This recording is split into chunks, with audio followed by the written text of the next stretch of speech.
ang kuwit ng balat sa akin. Dahil ipagsapalaran sa mga at talagang pinagulan kaya ng magic ng saga.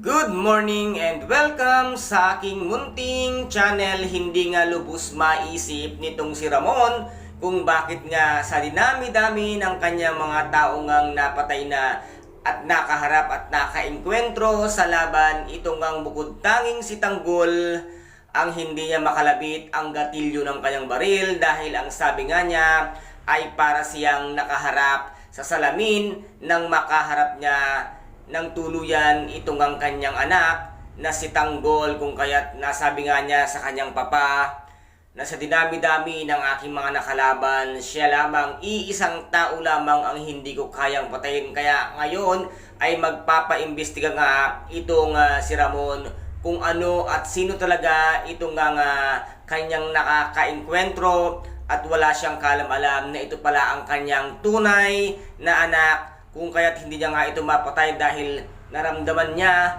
ang lukso ng dugo dito nga kay Tanggol. At dito naman ay gulong-gulo ngayon itong si Olga, lalong-lalo na nga itong huwad na Tanggol na si David, na ngayon nga ay talagang nanganganib na ang kanyang buhay dahil nagkaharap ng muli si Ramon at ang kanyang anak na si Tanggol. Dito nga ay narinig ni David na ipapahanap at magpapaimbestiga siya kung paano niya uli makikita at makakaharap itong ang si Tanggol, at siya lamang daw ang siyang makakasagot sa lahat ng kanyang katanungan kung sino siya at ano nga ba siya, dahil nga kahawig na kahawig niya ito nung kabataan niya. Kaya guys, ito po ang ating pakaaabangan dito nga sa tinaguriang pambansang teleserye FPJ, ang Batang Quiapo. At kung nagustuhan po ninyo ang aking videos for today, paki-subscribe nyo lamang po ng aking channel, paki-like and share para maging update kayo sa lahat ng gagawin kong videos.